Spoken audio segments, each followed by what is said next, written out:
ensemble. Alléluia. Donc, le message de ce matin s'intitule « Tu vas prospérer si ». Il y a une condition. Et nous allons lire un verset simplement dans la parole de Dieu, dans le livre des Proverbes, dans l'Ancien Testament, Proverbes. Proverbes chapitre 28. Proverbes chapitre 28, le verset 13. Proverbe 28, le verset 13. Tu vas prospérer à condition si. Il est écrit, celui qui cache ses transgressions ne prospère point, mais celui qui les avoue et qui les délaisse obtient miséricorde. On va le relire une deuxième fois. Le Saint-Esprit, ce matin, insiste particulièrement sur ce verset. Celui qui cache ses transgressions, ses péchés, ses iniquités, ne prospère point. Mais, le contraire, celui qui les avoue, qui les reconnaît, qui les confesse et qui les délaisse, obtient miséricorde. Amen. Père, nous voulons te bénir, nous voulons te remercier, nous sommes si bien dans ta présence, dans la communion fraternelle, Seigneur. Comment tu es bon de venir jusqu'à nous et nous faire sentir ta présence, ton amour, ta miséricorde, ta justice au milieu de nous. Veux ce matin encore te glorifier, Seigneur. Nous venons humblement, nous des pécheurs de la terre. Nous venons, Seigneur, réclamer encore ta clémence, ta miséricorde, car tu es un Dieu merveilleux qui sur la croix a crié en faveur de chacun de nous. Tu as prié le Père et tu as demandé et ta prière a été répondue. Père, pardonne-leur, car ils ne savent pas ce qu'ils font. Seigneur, il est vrai combien de fois nous étions dans l'ignorance, nous avons agi par ignorance, dans l'ingratitude. Seigneur, nous te demandons ce matin pardon et nous désirons, Seigneur, savoir ta volonté, la connaître, la faire, l'accomplir. Nous te le demandons au nom puissant de ton Fils Jésus-Christ, notre seul et unique Sauveur. Amen. Et tout le peuple dit Amen. Gloire à Dieu. Faites vous asseoir, frères et sœurs. Alléluia. Gloire au Seigneur. Tu vas prospérer. Ça va aller bien. Prospérer, ça veut dire ça va aller bien dans ta vie. Et particulièrement, la plus grande découverte, je dirais, eh bien, c'est de découvrir que la sagesse de Dieu vaut mieux que l'or et l'argent. La sagesse de Dieu vaut mieux, bien mieux, 1000 fois mieux que l'or et l'argent. Il y a certaines personnes qui entendent la parole de Dieu, mais ils la mettent, je dirais, sur un côté de leur tête et ils disent « Oh, vous savez, la Bible, la parole, il faut en prendre, il faut en laisser. » C'est très dangereux. C'est très dangereux de faire une chose semblable. Certaines personnes vont écouter la parole, mais ils ne veulent pas, ils n'ont aucune intention, je dirais, d'adhérer littéralement, se coller au principe de la parole. Et d'autres personnes, eh bien, veulent vraiment, de façon authentique, ils veulent connaître la sagesse de Dieu. Jésus a bien dit, celui qui entend la parole de Dieu, qui la met en pratique, est comme une personne qui a bâti sa maison, sa vie, sur du roc, sur du solide. Et celui qui entend aussi la parole de Dieu, mais qui ne la met pas en pratique, c'est celui qui a bâti, vous le savez, sa maison sur le sable.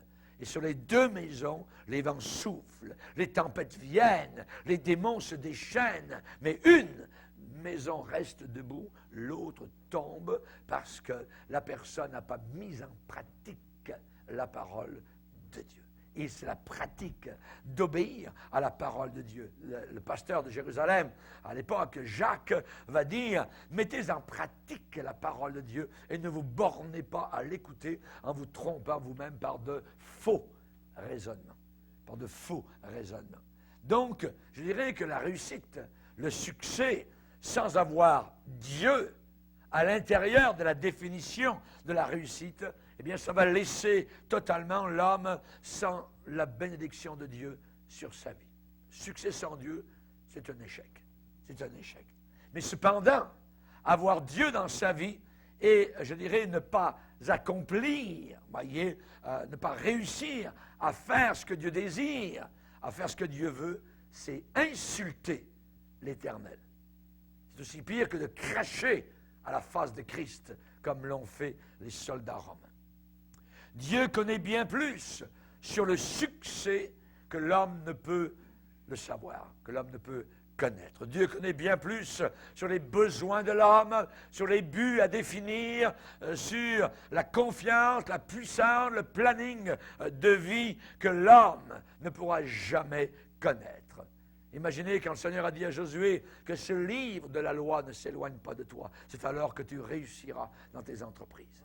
C'est alors que tu réussiras. On connaît aussi le psaume 1er, un heureux l'homme qui ne marche pas selon le conseil des méchants, mais qui médite la parole de Dieu jour et nuit, la met en pratique, il est comme un arbre, planté près d'un courant d'eau. Tout ce qu'il fait lui réussit.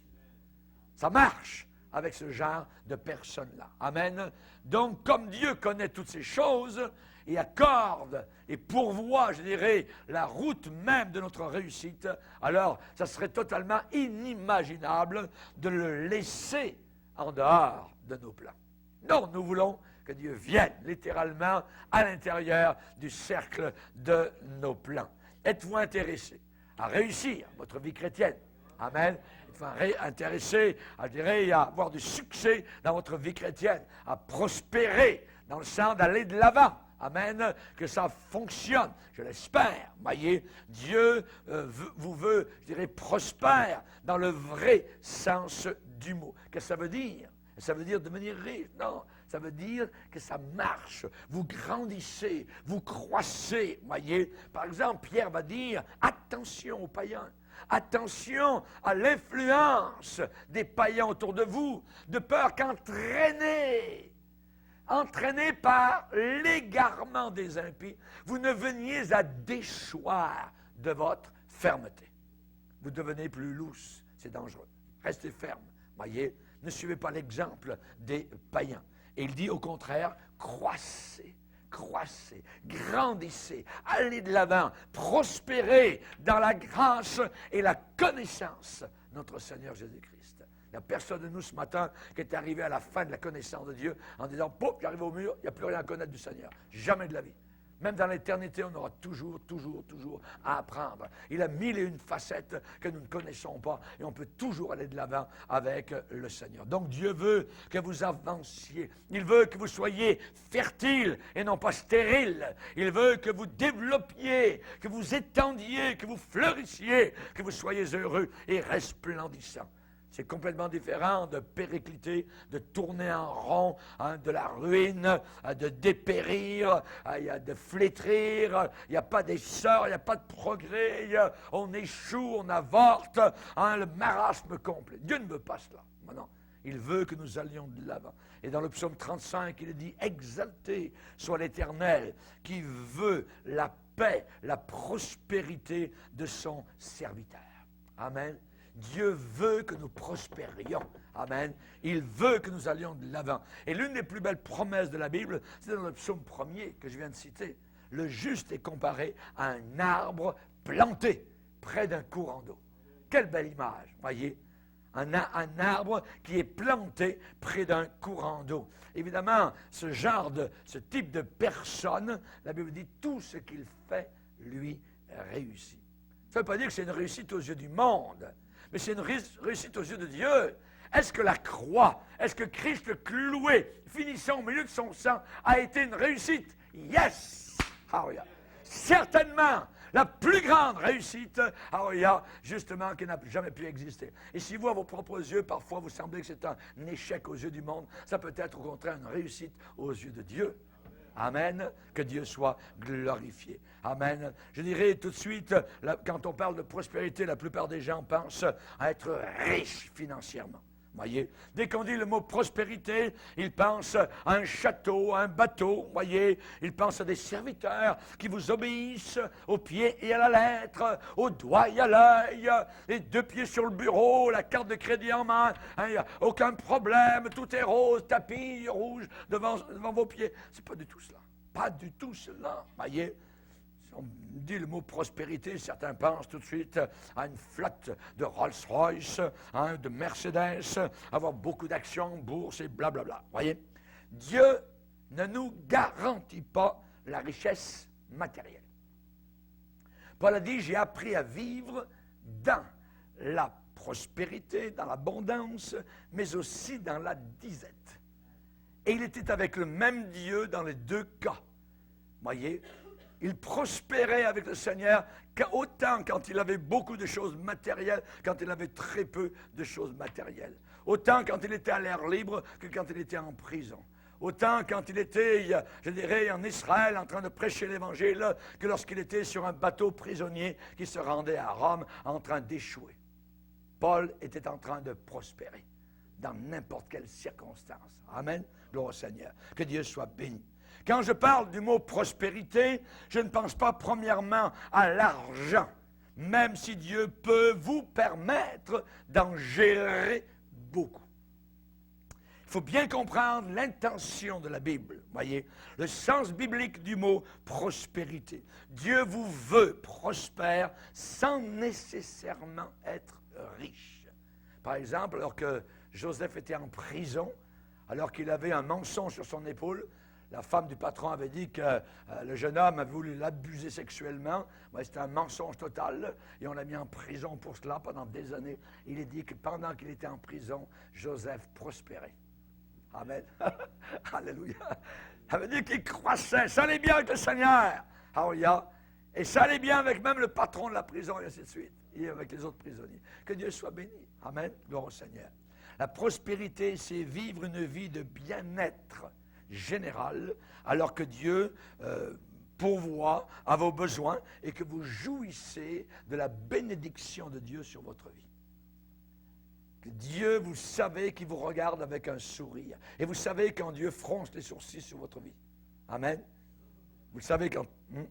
voyez, et vous savez qu'en au contraire, c'est un sourire d'approbation que Dieu a sur votre vie.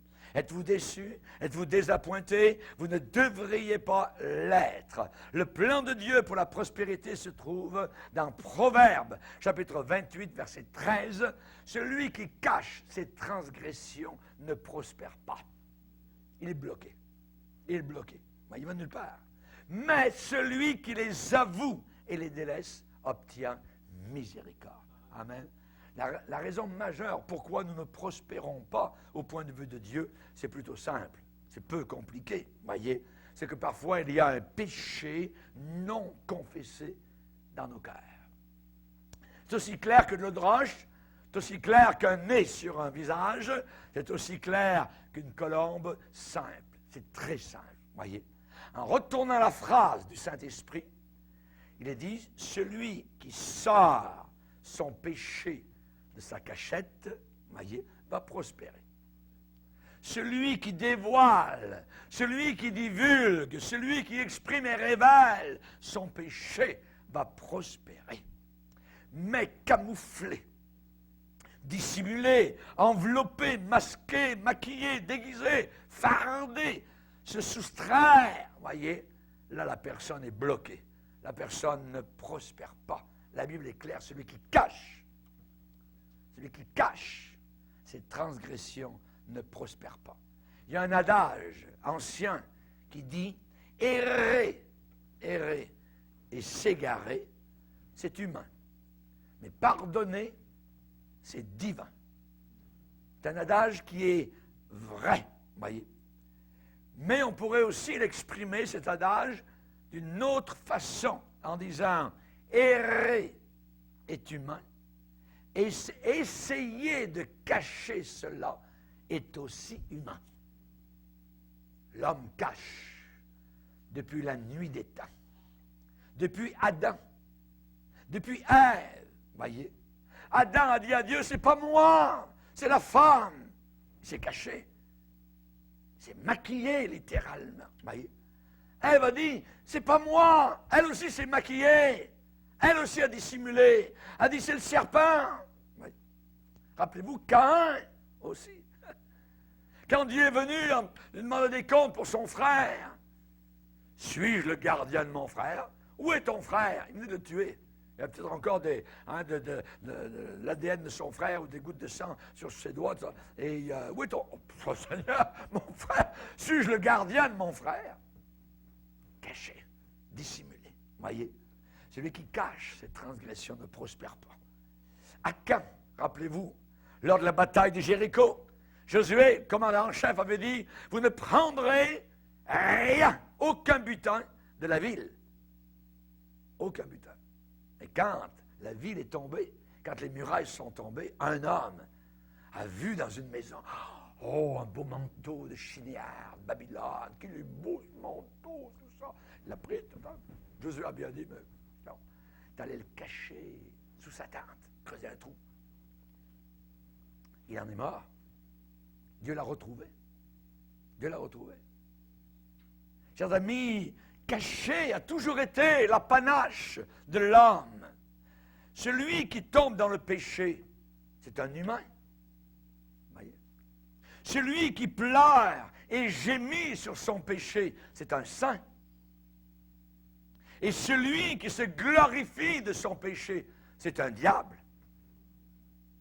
La Bible dit dans Psaume 10, le méchant se glorifie de sa convoitise, se glorifie de son péché. Si vous êtes un saint, si vous êtes un chrétien, il se peut, au travers de votre marche chrétienne, que vous tombiez dans le péché. Qu'est-ce qui va arriver? Vous allez pleurer. Vous allez pleurer sur ce péché et vous allez faire quelque chose pour réparer cela. Donc, ce verset est pour vous. Celui qui cache ses transgressions ne prospère pas, mais celui qui les avoue et qui les délaisse obtient miséricorde.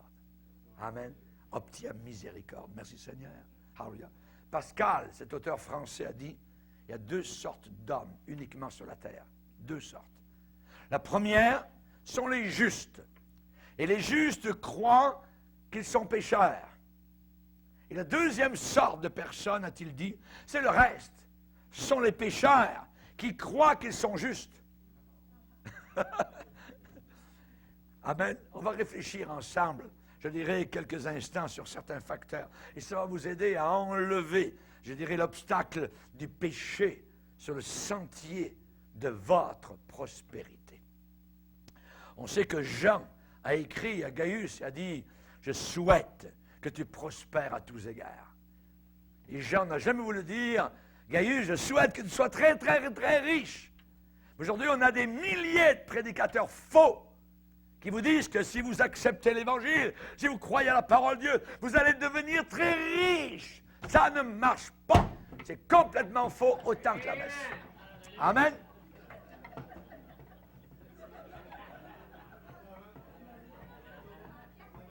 Ah bon? Ah oui. Alléluia, gloire à Dieu. Bon, on va le laisser là. On va le laisser là. Gloire à Dieu. Il y a de l'activité ici. Amen. Il y a de la vie. Merci Seigneur. Gloire au Seigneur. Et ce matin, nous allons voir des conséquences, amen, terribles du péché caché. Il y a des conséquences, voyez. Celui qui cache ses transgressions. Il y a des coûts. Il y a un prix astronomique à payer. Et je dirais que seulement dans une demi-phrase du livre des Proverbes, eh bien, ce principe est placé là et se retrouve partout dans toutes les Écritures. Et j'ai sélectionné particulièrement un passage dans le psaume 51, l'un des psaumes de repentance de David. Le psaume 51 est un déversement, je dirais, du cœur de David, juste après son péché de convoitise, après son péché d'adultère, après son péché de meurtre, imaginez, après son péché de tromperie, de tricherie et de mensonge, et bien plus, bien plus. Voyez, dans le psaume 51, David va pleurer littéralement. C'est un homme qui aime le Seigneur, mais son péché l'a emmené, l'a entraîné là où il ne voulait peut-être pas aller au départ. Et il va crier vers Dieu. Il va dire au verset 3, « Ô Dieu, aie pitié de moi, dans ta bonté, selon ta grande miséricorde, efface mes transgressions, lave-moi complètement de mon iniquité, purifie-moi de mon péché, car je reconnais, j'avoue mes transgressions. » et mon péché est constamment devant moi. Voyez, David dans la Bible est appelé un homme selon le cœur de Dieu. Un homme selon le cœur de Dieu. Aujourd'hui, on l'appellerait un chrétien. On l'appellerait un saint, un croyant. Et je m'attends avec confiance à le voir un jour là-haut dans le ciel. Alléluia. Amen. Vous croyez que David va aller en enfer ou aller au ciel? Au ciel. Amen. Alléluia. Mais rendez compte, un homme, alléluia, qui a convoité la femme d'une femme mariée, ensuite qui a fait tuer le mari de la femme, voyez, qui a trompé, qui a menti, qui a triché. Mais comment ça peut se faire? Celui qui les avoue et qui les délaisse obtient miséricorde. Voyez, David a été appelé le chantre agréable d'Israël. Mais il a été aussi un pécheur grave. Un pécheur très grave qui a imploré le pardon et la miséricorde. Ce n'est pas une petite affaire, un adultère, voyez, avec Bathsheba, la femme de Uri, le Hittite, voyez. Et pourtant, il a essayé de cacher son péché, voyez. Et il a essayé d'avoir la belle Bathsheba pour lui-même. Il a donné l'ordre à son chef d'armée de placer Uri, son mari, au fort de la bataille et de se retirer ensuite pour le laisser à découvert. Et les ennemis pouvaient l'abattre. Rendez compte, voyez, sur le champ de bataille où il allait être tué. David voulait la mort d'Uri, voyez, pour avoir l'épouse. Et il voulait que la mort d'Uri passe pour un acte de bravoure militaire. En réalité, c'était une atrocité meurtrière. Et Uri a été placé au cœur de la bataille. Les troupes se sont retirées, voyez, rapidement, le laissant vulnérable. Vous dites, mais c'est horrible. Oui, c'est horrible. Mais cependant, David était un homme qui aimait Dieu profondément. Croiriez-vous? Il aimait Dieu profondément. Mais il a essayé de cacher ses transgressions. Même s'il était un homme de Dieu, il a payé le prix fort, très fort, pour ses péchés, en essayant de passer par-dessus, en essayant de cacher et de camoufler. Et ce matin, je vous dirai, premièrement, le péché caché, le péché dissimulé salit l'âme, souille l'âme. David a crié, psaume 51, « Ô Dieu, aie pitié de moi dans ta bonté, dans ta grande miséricorde, efface mes transgressions, lave-moi !» Il a demandé à être lavé. Lavé de quoi? S'il était propre, pourquoi être lavé? Non, son péché l'avait souillé. Lave-moi complètement de mon iniquité. Purifie-moi. Il demande la pureté qu'il n'avait plus. Purifie-moi de mon péché. Verset 9. Purifie-moi, je serai pur. Lave-moi et je serai plus blanc que la neige. Il a demandé tout cela. Jésus lui-même a parlé dans Marc 7 du péché. Et il va dire c'est du dedans, c'est de l'intérieur, c'est du cœur de l'homme que sortent les mauvaises pensées, les adultères, les impudicités, les meurtres, les vols, les cupidités, les méchancetés, la fraude, le dérèglement, le regard envieux, la calomnie, l'orgueil, la folie. Toutes ces choses mauvaises sortent du dedans et souillent. Notez le verbe. Souillent l'homme, salissent l'homme.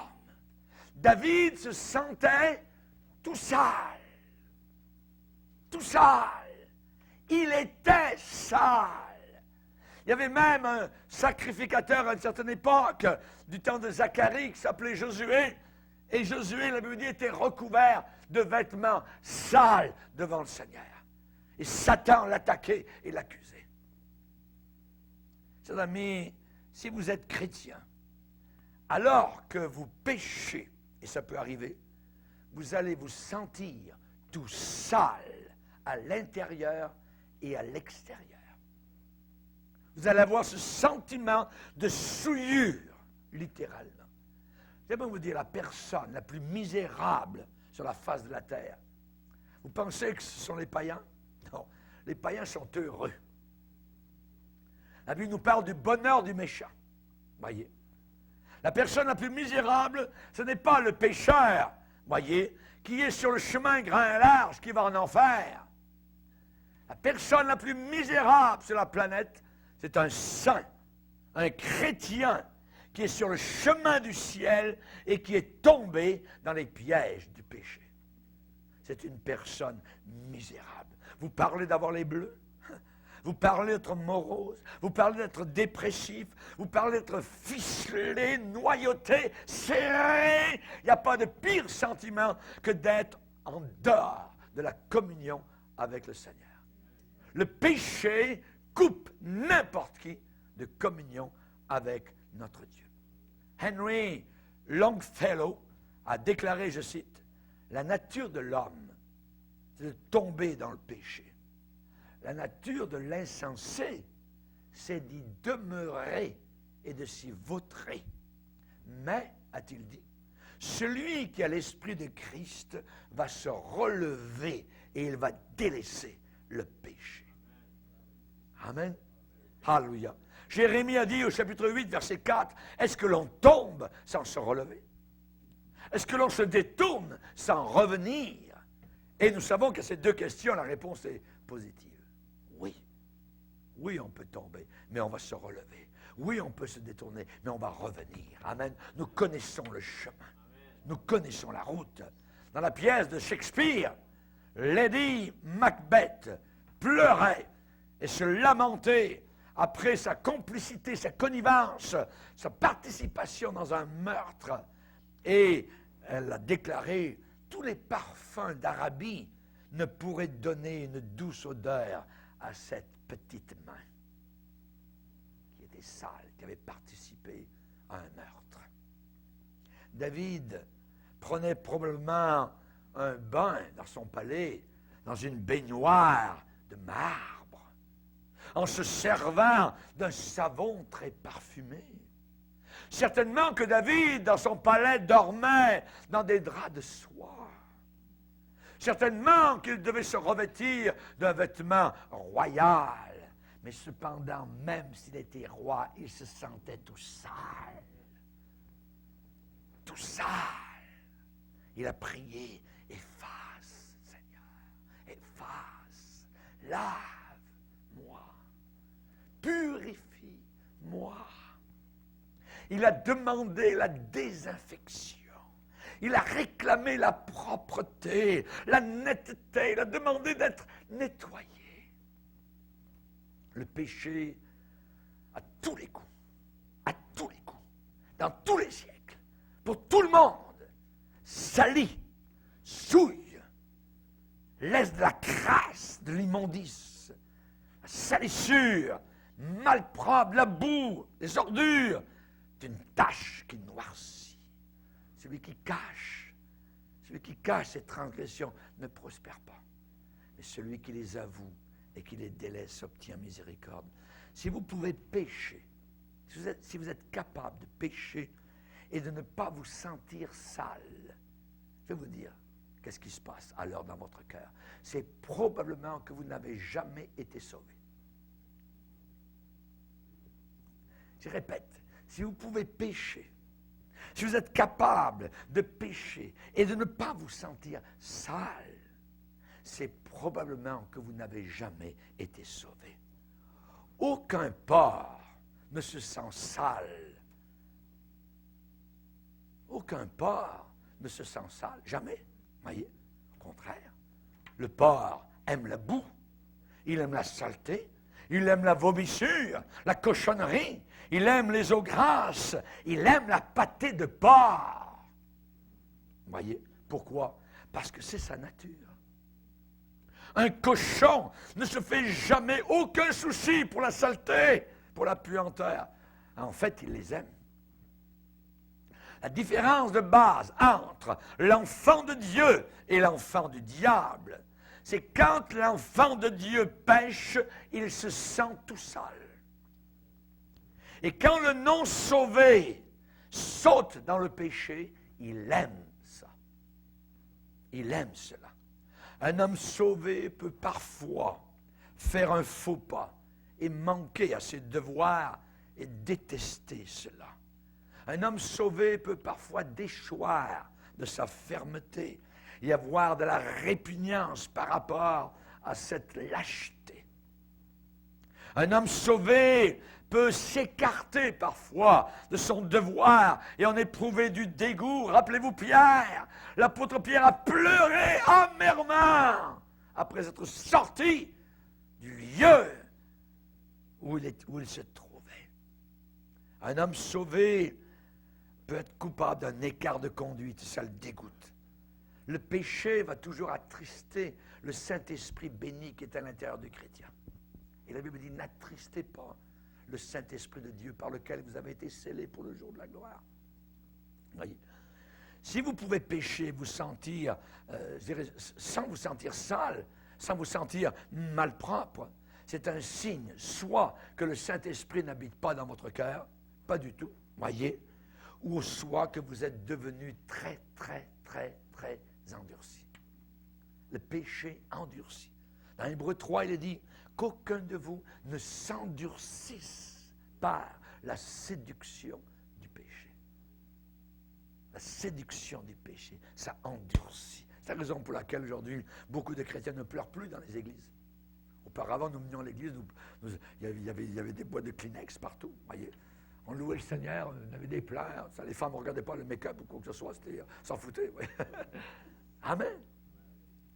La deuxième chose que j'aimerais vous dire, c'est que le péché caché et dissimulé va toujours dominer vos pensées. Ça va toujours être là. Ça domine sur vos pensées. Dans le psaume 51, David a dit « Car je reconnais mes transgressions et mon péché est constamment devant moi. » Constamment. Constamment devant moi. Nuit et jour et nuit. Ce que David avait fait retentissait dans sa conscience. Ça faisait boum, boum, boum, voyez, dans son cœur. Et il va dire au psaume 32, « Nuit et jour, Seigneur, ta main s'appesantit sur moi. » Ça se collait sur son âme comme une sangsue. Ça se gravait comme sur un DVD, c'était là. Ça se gravait comme sur du marbre. Ça dominait son esprit, ses pensées. Et David se battait contre ça. Et il n'arrivait pas à l'oublier, à l'effacer, à l'extraire, à l'extirper, à le supprimer, à le déplanter, à le retrancher, à s'en débarrasser, à l'éliminer. Il n'y arrivait pas. Si vous êtes capable de pécher, d'arriver à l'oublier, si vous êtes capable de pécher et d'arriver à le faire tomber de vos épaules pour vous en débarrasser, c'est la preuve possible que vous n'êtes pas sauvé et peut-être que vous n'avez jamais été sauvé. Notre Dieu qui est saint et juste est toujours attristé par le péché. Avant la catastrophe de Noé, il est dit que Dieu était affligé dans son cœur, attristé en voyant ce qui se passait sur la terre. Habakkuk, le prophète, a dit « Seigneur, tes yeux sont trop purs pour voir le mal. » C'est-à-dire, tes yeux sont trop purs pour aimer ce qui est mal, pour apprécier la pourriture, la saleté, l'art, la culture mondaine de ce monde pourri et pervers. Tes yeux sont trop purs pour voir le mal. Tu ne peux pas regarder l'iniquité. Donc David a confessé, il a dit, mon péché est constamment devant moi. Mon péché est constamment devant moi. Pasteur, est-ce que vous voulez dire que je vais être en train de toujours penser à mon péché tout le temps? Non, pas nécessairement tout le temps. Mais vous pouvez essayer de le pousser, de le repousser, de l'enterrer au tréfonds dans votre cœur. Mais ça va remonter à la surface, comme l'huile remonte toujours à la surface de l'eau, comme la crème remonte toujours à la surface du lait, voyez. Ça va s'infiltrer dans votre subconscient. Si vous donnez un coup de pied à votre péché par la porte de devant, le péché va courir en faisant le tour de la maison et va se présenter devant la fenêtre de votre sous-sol. Vous allez le voir là devant la vitre. Amen, vous comprenez ce que je veux dire? Il va se montrer, ce péché, sous l'aspect d'un mal de tête, de migraine affreuse. Ce péché va se montrer sous l'aspect de disposition irritable. Vous allez vous mettre en colère pour une broutille, pour rien du tout. Vous allez avoir une attitude de dépression. Tant que je me suis tu, voyez, je gémissais toute la journée. J'étais dépressif. Ce péché va se manifester par une incapacité de se concentrer au travail. Dans votre travail, il n'y a rien qui marche parce que ce n'est pas le travail, c'est ce que vous avez fait. Oui.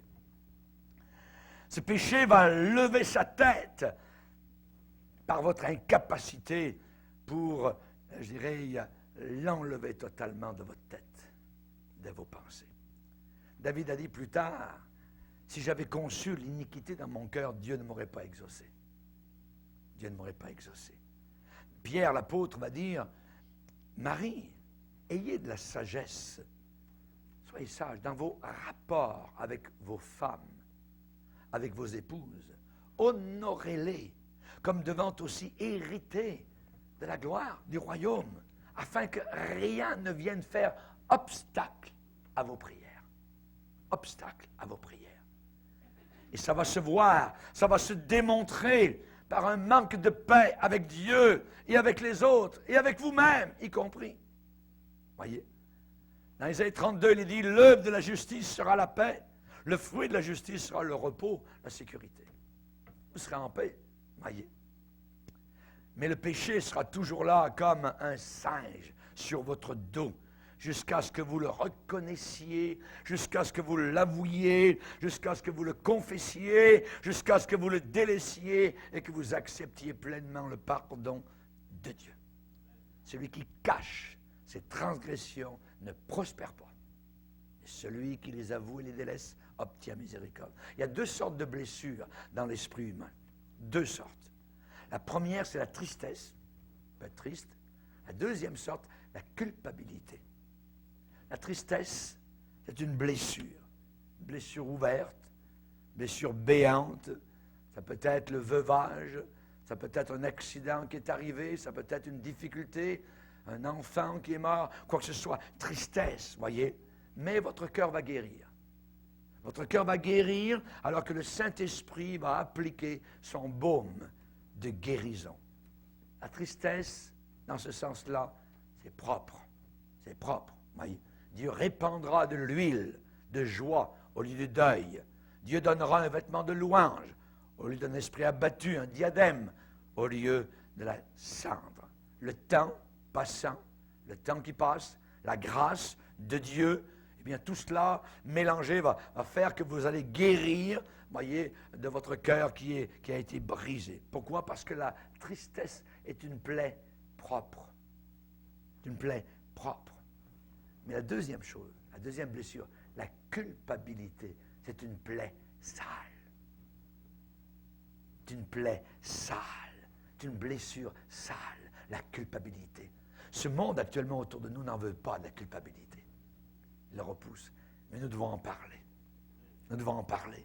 Parce que la culpabilité, se sentir coupable, comme David l'avait été à cause de son péché, c'est une blessure sale. Et ça ne guérira jamais. Ça va suppurer jusqu'à ce que cette chose horrible, jusqu'à ce que ce péché soit confessé, avoué et délaissé. Si nous confessons nos péchés, il est fidèle et juste pour nous pardonner et nous purifier de tout, absolument. Amen. Il faut que cette culpabilité soit purifiée par l'antiseptique du calvaire, le sang de Jésus. C'est le sang de Jésus. Amen. Qui passe et repasse sur cette plaie coupable avant que nous soyons guéris. Est-ce que vous portez ce matin un fardeau de culpabilité? Ça peut être arrivé il y a 50 ans. Ça peut être arrivé il y a 30 ans, il y a 2 ans, il y a 2 jours. Ça n'a pas d'importance. C'est là. Voyez. Est-ce que ça domine vos pensées? Est-ce que c'est là? Shakespeare était un étudiant de la nature humaine assez avisé. Et je cite, il a dit, « Croyez-moi, aucune torture, il n'y a aucune torture que peuvent nommer les poètes qui ne puisse se comparer à cette douleur terrible et indicible, inexprimable, ressentie jour et nuit, que porte dans sa poitrine son propre accusateur et qui lui enlève tout repos. » Aujourd'hui, c'est la raison pour laquelle le commerce pharmaceutique est si prospère. Parce que le péché est prospère. Parce que le péché est prospère. Et en terminant, je vous donnerai ce matin la 3e chose sur le péché, caché, le péché dissimulé, c'est que ça amène un cœur dépressif. C'est la raison pour laquelle cette génération est si dépressive. Raison pour laquelle cette jeunesse est si droguée. Raison pour laquelle nos vieillards se suicident. Le péché caché et dissimulé amène un cœur dépressif, la déprime, abattu, découragé, voyez, démoralisé, déprimé. Appelez ça comme vous voulez. Dans le Pacifique, quand on était missionnaire, ils appelaient ça être few, voyez. On est few, voyez, à Tahiti. Mélancolique, affaissé. David, dans le psaume 51, qu'est-ce qu'il a demandé au Seigneur? Verset 10. Annonce-moi l'allégresse et la joie. Pourquoi? Parce qu'il n'avait plus aucune allégresse, aucune joie. Aucune allégresse, aucune joie. Annonce-moi l'allégresse et la joie, et les eaux que tu as brisées se réjouiront. Les eaux que tu as brisées, que tu as cassées, se réjouiront. Verset 14, il va dire, « Seigneur, rends-moi la joie de mon salut. » La joie de mon salut. L'homme, selon le cœur de Dieu, David avait perdu cette joie. Il était dans un état de dépression.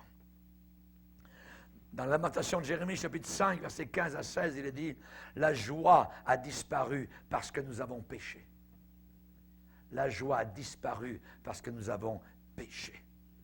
Si vous n'avez aucune joie, et vous vous demandez pourquoi, la raison, la cause peut être le péché. Le péché. Pas 2 raisons, pas 3 raisons, une seule. Voyez, le péché est capable d'enlever la joie de la vie d'un chrétien. Ceux qui avaient pour demeure les ténèbres et l'ombre de la mort étaient captifs dans la misère et dans les chaînes. Psaume 107. Ah, c'est vrai, pasteur, ce que vous dites, ça a beaucoup de bon sens, mais personne ne peut vraiment être heureux tout le temps. Mais je n'ai pas dit bonheur, voyez. J'ai parlé de joie. J'ai parlé de joie. Le bonheur dépend sur ce qui arrive. Et ainsi, nous l'appelons bonne heure. Amen. Amen. Si ce qui vous arrive est bon, vous êtes heureux. Si ce qui vous arrive est mauvais, vous êtes mal. Heureux. Voyez. Dans le psaume 137, les Juifs se lamentaient. Ils avaient leur harpe. Ils avaient pris leur instrument de musique. Ils avaient suspendu ça aux branches du fleuve, sur les bords des fleuves de Babylone. Pourquoi? Ils ont dit, on n'a pas envie de chanter. On n'a pas la joie du Seigneur. Ils avaient péché depuis des années. Dieu les avait amenés en exil. Et ils ont dit, mais comment chanterions-nous sur les bords du fleuve de Babylone, sur une terre étrangère? Un chrétien ne peut pas chanter. Voyez, quand le paganisme est entré dans son cœur, quand la saleté est là, voyez, c'est impossible. Il n'a pas la joie du Seigneur dans son cœur. Voyez. Si mon peuple, sur qui est invoqué mon nom, s'humilie, prie, cherche ma face, se détourne de ses mauvaises voies, je répondrai du haut des cieux. Amen. Et je guérirai. Alléluia. Que Dieu soit béni. Alléluia. À Éphèse, qu'est-ce qui est arrivé? Un réveil merveilleux. les gens venaient, et la Bible dit qu'ils venaient confesser ce qu'ils avaient fait. Ils venaient avouer, dévoiler. Ah, moi, Paul, c'est pas ce que j'ai fait. Ah, j'étais avec Satan, puis j'ai fait ci, j'ai fait ça, tout ça. Ah, ouais, mais c'est merveilleux. Alors, j'amène mes livres, tout ça. Mais c'est dommagère, ça. Ah oui, Paul, on va faire un feu, on va brûler tout ça. C'est trop merveilleux d'avoir accepté le Seigneur. Ils venaient avouer, ils venaient délaisser leurs péchés. On va le relire ce matin dans Acte 19. Acte 19. Il y a des versets 18. Plusieurs de ceux qui avaient cru venaient confesser, avouer et déclarer ce qu'ils avaient fait. Et un certain nombre de ceux qui avaient exercé les arts magiques, l'occultisme, l'ésotérisme, voyez, ayant apporté leurs livres, les brûlèrent devant tout le monde. On en estima la valeur à 50 000 pièces d'argent. Moi, j'aime les deux mots qui suivent. C'est ainsi. C'est comme cela. Ça se passait comme ça. C'est ainsi que la parole du Seigneur croissait en puissance et en force. Amen. La joie véritable, c'est totalement différent. Amen. La Bible commande, réjouissez-vous toujours dans le Seigneur. Amen. L'apôtre Paul était en prison, il y avait des rats qui circulaient, peut-être qu'il y avait des serpents, je ne sais pas, voyez, peut-être qu'il faisait les besoins, ça puait là-dedans, c'est abominable, voyez. Mais il est écrit, réjouissez-vous toujours dans le Seigneur. Lui, il était comme dans un hôtel 4 étoiles, 6 étoiles, je ne sais pas. Voyez? Amen. Que Dieu soit béni. Réjouissez-vous toujours dans le Seigneur. Le chrétien doit se réjouir d'une joie ineffable et glorieuse parce qu'il obtiendra son salut pour prix de sa foi. Et comme chrétien, à l'intérieur de votre cœur, il y a une fontaine du Saint-Esprit qui jaillit, qui apporte la joie du ciel. Le fruit du Saint-Esprit, c'est la joie.